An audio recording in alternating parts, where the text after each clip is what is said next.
सियालकोट से अफसोसनाक खबर आई है, और भी कई जगहों से लड़ाइयों की फुटेज, तस्वीर, लाइनें लगी हुई हैं हर जगह पर पेट्रोल पंप्स के ऊपर। सियालकोट में एक शख्स को कत्ल कर दिया गया, पेट्रोल डलवाते हुए, पेट्रोल दे नहीं रहा था पेट्रोल पंप, वहाँ पर लड़ाई हुई, झगड़ा हुआ और एक शख्स कत्ल हो गया। तो ये सूरत हाल मुल्क के अंदर, एक तरफ सूरत हाल ये है कि लोगों को पेट्रोल भी नहीं मिल रहा, महंगी कीमत पर भी नहीं मिल रहा, और लोगों की जो जाने जा रही हैं, और दूसरी तरफ याद कीजिए, लेकिन यहाँ दुआ भी कीजिए उस शख्स के लिए, मजबूर शख्स के लिए, क्योंकि छोटी छोटी टैंकियाँ हैं लोगों की मोटरसाइकिलों की, और सोचें वो इतना लड़ रहे हैं कि उनकी जान जा रही है। ज़ाहिर है मजबूर हैं, इसीलिए लड़ रहे हैं। तो मजबूरी में जाके बेचारे इतना लड़ रहे हैं, हालात की तंगी उन पर ऐसी है कि लड़ रहे हैं कि अपनी जान तक खो रहे हैं, कत्ल हो रहे हैं। छोटी छोटी 8-10 लीटर की टैंकी होती है।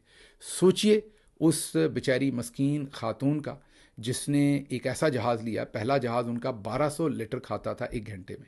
नया जहाज़ जो है वो 2100, 2100 लीटर खाता है 1 घंटे में। सोचिए उस बेचारी मजलूम औरत की कहानी, सोचिए कि वो कितनी परेशान होगी। हाँ, ये अलग बात है कि उसने आपके पैसों से तेल डलवाना है, अपने पैसों से तेल डलवाना नहीं है। लेकिन सोचिए कि एक तरफ आवाम के ऊपर ये जुल्म कर रहे हैं, और दूसरी तरफ अपनी शाखर्चियाँ कैसी कर रहे हैं। मुझे यहाँ से इजाज़त दीजिए। अल्लाह आपका हामी और नासिर हो। पाकिस्तान जिंदाबाद। You think you're fine?